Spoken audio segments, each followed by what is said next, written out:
Hello everyone, welcome back to my YouTube channel. मैं हूं इरशाद और आप देख रहे हैं सुनना का चैनल। दोस्तों आज हमारे साथ मौजूद हैं Simal Sheikh. Hello my YouTube family, कैसे हैं आप लोग? उम्मीद करती हूँ खैरियत से होंगे, जहाँ होंगे खुश होंगे। जी दोस्तों, आज फिर एक नई वीडियो के रिएक्शन के लिए आपके सामने मौजूद है। एक नई वीडियो बहुत ही ज़बरदस्त। तो चलते हैं पहले वीडियो की जाने। जी तो दोस्तों चलते हैं वीडियो की जाने। वीडियो का टाइटल है बागेश्वर बाबा नेटवर्थ। तो देखते हैं इसमें क्या है भाई। बड़ी बड़ी कारें 26 साल की उम्र में करोड़ों लोगों को भगवान की भक्ति में लीन करने वाले और अपना दीवाना बनाने वाले बागेश्वर धाम के आचार्य धीरेंद्र शास्त्री को आज पूरी दुनिया जानती है। इन्होंने इतनी कम उम्र में अपनी इतनी बड़ी पहचान बना ली है कि बड़े बड़े राजनेता और वीआईपी लोग बागेश्वर धाम के आचार्य धीरेंद्र शास्त्री के सामने सर झुकाते हैं और इनके दरबार में मिलने के लिए आते हैं। जितना बड़ा धीरेंद्र शास्त्री ने नाम कमाया है, नाम के साथ साथ इन्होंने काफी पैसा भी कमा लिया है। इनकी संपत्ति देखकर अच्छे लोगों के भी होश उड़ जाते हैं। क्या आपको पता है कि धीरेंद्र शास्त्री की संपत्ति कितनी है और ये किस प्रकार से वीआईपी जीवन जीते हैं? आज हम आपको इस वीडियो के माध्यम से इन सभी सवालों के जवाब देने वाले हैं। अगर आप हमारे चैनल पर नए हैं तो चैनल को जल्दी से सब्सक्राइब कर लें। इसके अलावा वीडियो को लाइक करना मत भूलें। चलिए बिना किसी देरी के वीडियो को शुरू करते हैं। आपकी जानकारी के लिए बता दें कि मध्य प्रदेश के छतरपुर जिले में बागेश्वर धाम जी के द्वारा हर मंगलवार और शनिवार को दरबार लगाया जाता है। सभी लोग दरबार में आकर बालाजी के सामने अपनी अर्जी लगाते हैं। बागेश्वर धाम पूरी दुनिया में इसी कारण प्रसिद्ध है। बागेश्वर धाम के आचार्य और कथावाचक धीरेंद्र शास्त्री इसी कारण पूरी दुनिया में प्रसिद्ध हो चुके हैं। यहाँ पर अर्जी लगाने का तरीका ही काफी अलग है। जब दरबार सजाया जाता है तो उसमें लाल, पीले और काले रंग के कपड़े से बंधे हुए नारियल का इस्तेमाल अर्जी लगाने के लिए किया जाता है। जिस प्रकार की अर्जी भक्तों को लगानी होती है उसी तरह के कपड़े का इस्तेमाल करना पड़ता है। जैसे यदि किसी व्यक्ति को शादी विवाह से संबंधित परेशानी आ रही है तो उसे नारियल को पीले कपड़े में बांधना होता है। यदि किसी व्यक्ति को भूत प्रेत से संबंधित समस्या है तो उसे काले कपड़े में नारियल को बांधकर अर्जी लगानी होती है। इसके अलावा कोई भी अन्य परेशानी है तो उसे लाल कपड़े में नारियल को बांधना होगा। जो भक्त सच्चे मन से यहाँ पर अपनी अर्जी लगाता है उसकी हर मनोकामना पूरी होती है। 4 जुलाई 1996 को धीरेंद्र शास्त्री जी का जन्म हुआ था। उनके पिता का नाम राम प्रताप गर्ग है। कहा जाता है कि धीरेंद्र शास्त्री अपने दादा को सन्यासी बताते हैं और कहते हैं कि उनके आशीर्वाद से ही ये लोगों के लिए धर्म का काम कर रहे हैं। आपको जानकर हैरानी होगी कि धीरेंद्र शास्त्री आज जिसे पूरी दुनिया जानती है वो बचपन से ना ही इतने प्रसिद्ध थे और ना ही इनके पास इतनी संपत्ति थी। कहा जाता है कि ये काफी गरीब परिवार से ताल्लुक रखते हैं। इनके पिता पुरोहित गिरी करके घर का खर्चा चलाते थे। धीरेंद्र शास्त्री जी के परिवार में कुल 5 सदस्य थे। घर में उनका छोटा भाई, माता पिता और एक बहन। धीरेंद्र शास्त्री ने एक इंटरव्यू में अपने संघर्ष के बारे में जानकारी दी थी। उन्होंने कहा था कि उनका जीवन काफी संघर्ष भरा गुजरा है। उनका कहना है कि बचपन में वो एक झोपड़ी में रहा करते थे जो बिल्कुल खराब स्थिति में हुआ करती थी। कभी कभी तो उन्हें भूखे पेट भी सोना पड़ता था क्योंकि उनके पिता का काम ज्यादा अच्छा नहीं था। इन्होंने अपने गांव से ही 8वीं कक्षा तक की पढ़ाई की थी। 8वीं कक्षा की पढ़ाई पूरी करने के पश्चात ये आगे की पढ़ाई के लिए कंज जाया करते थे। रोज 5 किलोमीटर पैदल चलकर ये स्कूल में पढ़ने जाते थे। यहीं से इन्होंने 12वीं कक्षा की पढ़ाई पूरी की थी। इसके पश्चात इन्होंने प्राइवेट ही बीए की पढ़ाई को पूरा किया था। आपको जानकर हैरानी होगी कि कुछ समय पश्चात इन्हें धीरे धीरे दिव्य शक्ति का एहसास होने लगा था। फिर इन्होंने अपने दादाजी की तरह दरबार सजा के लोगों की परेशानी को हल करने का निर्णय लिया। इन्होंने मध्य प्रदेश में दरबार लगाना शुरू किया है। दरबार हर मंगलवार और शनिवार के दिन लगाया जाता है। यहाँ पर लाखों अशोकनगर। भक्त अपनी अर्जी लेकर पहुँचते हैं। पहले तो बहुत कम लोग ही धीरेंद्र शास्त्री जी को जानते थे, लेकिन जैसे जैसे ये लोगों की समस्या को सुलझाने लगे, वैसे वैसे इनकी पहचान बढ़ती बढ़ती चली गई। आज देश में ही नहीं बल्कि विदेशों में भी इन्हें जाना जाता है। धीरेंद्र शास्त्री जी से जब सालाना कमाई के बारे में पूछा जाता है तो इनका यही कहना होता है कि जितनी इनकी संगत है उतनी इनकी साल की कमाई भी है। इनके अनुसार जो प्यार इन्हें जनता से मिलता है, असली कमाई इनकी वही है।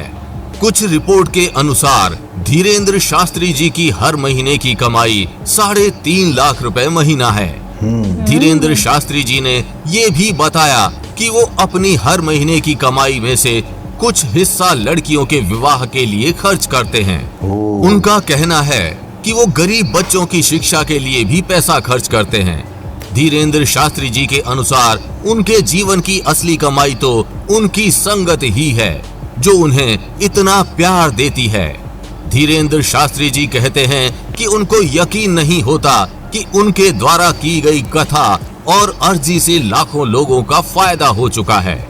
वैसे तो धीरेंद्र शास्त्री जी पर कई प्रकार के आरोप भी लगाए जा चुके हैं। धीरेंद्र शास्त्री जी पर नागपुर की एक समिति ने काले जादू कर लोगों को बहला फुसलाकर गलत जानकारी देने और अंधविश्वास फैलाने का भी आरोप लगाया जा चुका है।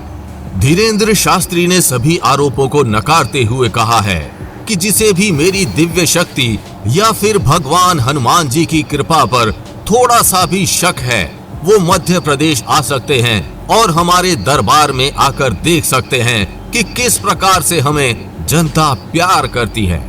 यहाँ आकर अर्जी लगाने वाले हर इंसान की मनोकामना पूरी होती है।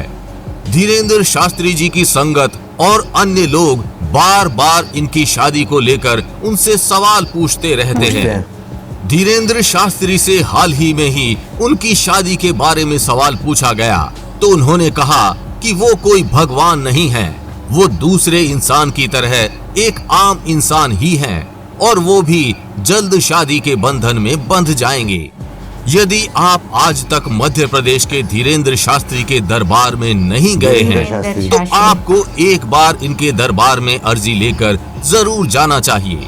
धीरेंद्र शास्त्री जी के कारण अब तक ना जाने कितने बिगड़े काम बन चुके हैं और हर मंगलवार और शनिवार को भक्तों की भीड़ इनके दरबार में अपनी अर्जी लेकर आती है। दोस्तों, इस वीडियो के माध्यम से हम आपको धीरेंद्र शास्त्री जी के जीवन के बारे में महत्वपूर्ण जानकारी दी है। तो ये थी धीरेंद्र शास्त्री जी की वीडियो। जी सिमल, आपने देखा बागेश्वर धाम के जो है धीरेंद्र शास्त्री जी, इनकी लाइफ के बारे में आपको पता लगा कि बहुत ही कम उम्र में इन्होंने जो है ना 8वीं क्लास पास करके फिर ये चले गए पढ़ने के लिए। 5 किलोमीटर का डेली सफ़र करते थे। आज इन्हें पूरी दुनिया जानती है। उसकी वजह ये कि इन्होंने जो है ना मना डटे रहे अपने काम में और अपने दादा के जो काम थे, क्योंकि वो भी जो है इसी तरह के काम किए करते थे और लोग अपने मसले मसाइल आके इनको बयान करते हैं और ये जो है अपने हिसाब किताब से ये जो है शायद इनके हाथ जो है ना, इनके दादा की वो किताब हाथ लग गई, जिससे कि इन्होंने सीखा और अब जो है ना ये लोगों की दिलों की जो वो है ना, क्या कहते हैं, धड़कन है, वो बन चुके हैं। क्राउड था, इतने लोग बहुत ज्यादा, यानी कि इतने लोगों का आना मतलब कि यहाँ पर सबकी मुरादें पूरी हो रही हैं। इसका मतलब ये कुछ ना कुछ तो होता होगा। बिल्कुल कुछ ना कुछ तो होता होगा, जब भी तो कुछ लोग आते हैं ना। अच्छा, ऐसा होता है कि कोई मसले मसाइल में कोई पड़ जाते हैं ना, बोलते भाई तुम वहाँ जाओ, उससे तुम्हारा मसला हल हो जाएगा। तो यहाँ हमारे यहाँ भी तो काफी सारे लोग हैं जो है दम दुरूद करते हैं और तावीज़ देते हैं, उससे भी फायदा हो जाता है। अच्छा, कहा यह जाता है कि जिस तरह मांगेंगे ना वैसे ही हमें मिलेगा। अच्छा, कोई ऐसा बंदा नहीं है जो कि किसी मसले मसाइल में पड़ा और वो सही ना हुआ हो, या एक टाइम ऐसा आता है कि उसके मसले मसाइल हल भी हो जाते हैं, जैसे कि फाइनेंशियली डिस्टर्बेंस है, कारोबार नहीं चल रहा, या एकदम जो अचानक से कोई आजमाइश आ गई, तो फिर वो आजमाइश भी रफ्ता ब रफ्ता जो है ना वो ख़त्म हो जाती है कुछ दुआओं से। हम लोग दुआ मांगते हैं, ठीक है ना, तो रब्बुल आलमीन तो सभी को है और देता है रब्बुल आलमीन, और मांगने वाली की नीयत है वो जिस तरह मांगेगा उसको उस हिसाब से दिया जाएगा। तो ये भी जो है उस हिसाब से अपने हिसाब से हिसाब किताब करते हैं और फिर वो उसको बता भी देते हैं कि भाई आपका ये मामला थे, इस तरीके से चल रहा है बिल्कुल, तुम्हारा बिल्कुल। मसला। तो कुछ चीज़ें होती हैं, कोई हिसाब किताब ऐसा होता होगा जिससे कि ये लोग जो है ना उसकी दिलों की जो आवाज़ है वो समझ जाते हैं बंदे की, और फिर वो जो बंदा आता भी है इनके इसमें अपना क्या कहेंगे इसको पूरा एरिया, यानी कि इनके पास आता जो भी है। हाँ क्राउड जो भी हाँ, बने, मेरे ख्याल में बिल्कुल, इनको बिल्कुल। इसको क्या बोलेंगे हम, एक तरह से इनका जो इतना बड़ा क्राउड इन्होंने बनाया है, पंडाल कहेंगे ना, पंडाल ही ही कहेंगे, कहेंगे मेरे शायद, आई थिंक हो सकता है हम गलत बोल रहा हूँ। इसी तरह ही बहरहाल इनके पास काफ़ी सारे फिल्म स्टार पहुँचे हैं और जो वहाँ की गवर्नमेंट में मौजूद है, MNA MP है, वो तक पहुँचे वो तक भी हैं। गए और हैं। मोदी जी को भी हमने देखा है जाते हुए, उनकी भी एक वीडियो हमने देखी थी कि वो भी जो है इनसे मिलने के लिए गए हैं। अच्छा। तो काफ़ी सारे लोग जो है यानी कि बड़ी बड़ी हस्तियाँ, बड़े बड़े चेहरे आपको जो है इनके पास उसमें जो है नजर बिल्कुल, आएंगे, और बिल्कुल। इन्होंने जो है उनके जो मामला सुनकर उनके लिए दुआएं करी हैं और उनके मसले मसाइल हल हुए हैं। बिल्कुल। यही एक वजह है कि लोग आते हैं इनके उसमें पंडाल में और जो है आके जो है इनके पास आके बताते हैं। बिल्कुल, इवन अपने मसले हल करवाते हैं। इवन ये कि सिमल अमेरिका तक से लोग आए हैं, हाँ। जैसे कि अमेरिका से आए हुए हैं बिल्कुल, इंडिया में, और उनको पता लगा कि भाई इस तरीके से फलाने दिन जो है ना ये बैठते हैं, तो इनके मंगलवार और गुरुवार, हाँ है ना, इनकी हाजिरी में उन्होंने हाजिरी दी और इनके पास जो है इनके पैरों में जो है गिरे और अपने मसले मसाइल बताए, बिल्कुल। उससे काफ़ी लोगों को जो है फ़ायदा हुआ है। फायदा हुआ है, तो बिल्कुल। बहरहाल ये कि बहुत बड़ी बात है कि इतने बड़े क्राउड को जमा कर लेना, और पहले थोड़े थोड़े लोग आते थे, फिर आस्ता आस्ता बढ़ गए, और आज जो है आपने देखा कि कितना इतना बड़ा crowd बड़ा हुजूम था कि पैर रखने की जगह नहीं मिल जगह रही नहीं थी, थी। बिल्कुल। और ये अपने स्टाइल में अपने तरीके से जो है ना काम करते हैं, बिल्कुल। और बीच में से भी बुला लेते हैं किसी ना किसी को कि भाई जो भी मसले मसाइल हैं वो आके बताओ। बिल्कुल। और शादियों के मसले मसाइल भी होते हैं, जादू टोने हर के भी तरह होते हैं। के मसले अच्छा, मसाइल ये जो लाल लाल कपड़ों का बता रहे थे, लाल काले वो ये कपड़ों कह रहे का, थे अगर किसी की शादी में रुकावट है तो वो येलो कपड़े में जो है ना नारियल को बांध के वो लेकर आए, चढ़ावा करे।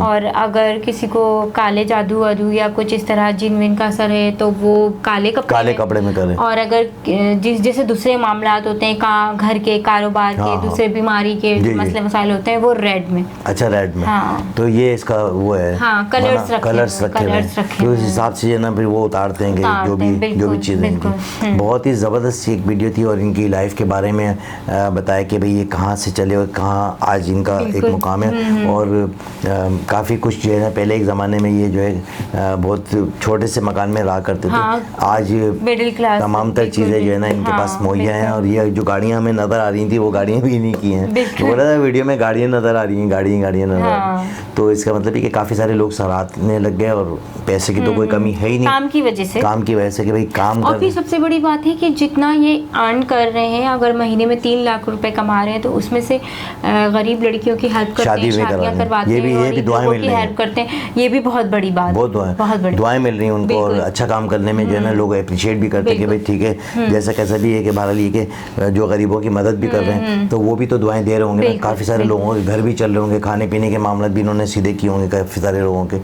ये बिल्कुल। बहुत ही ज़बरदस्त है, लेकिन अब तक इनकी शादी नहीं हुई है, शादी नहीं और हुई है। शादी ये करेंगे, कह रहे हैं अनकरीब जल्द, बहुत अनकरीब, जल्द हाँ। कर दूं, बिल्कुल। तो दोस्तों आपने देखा कितनी ज़बरदस्त ये वीडियो थी, हमने बिल्कुल। देखी, हम भी हैरान के इतना बड़ा क्राउड और कितनी हजूम के साथ। और आप अपने कमेंट से ज़रूर बताइएगा कि जो लोग इनकी आगोश में गए हैं, इनके पास गए हैं, उनकी बातें सुनी और उन्होंने बिल्कुल। वहाँ क्या देखा। क्या आप लोगों वो की कोई दुआ, आप लोगों को कोई कबूल मसले हुई हल है या हुए हैं नहीं? उनके पास जाने से, हाँ। आप हमें कमेंट्स में ज़रूर बताइए। बिल्कुल। तो दोस्तों इसके साथ ही मुझे और सिमन शेख को इजाज़त दें। नेक्स्ट वीडियो में दोबारा से मुलाकात होगी। अल्लाह अल्लाह हाफिज़। हाफिज़।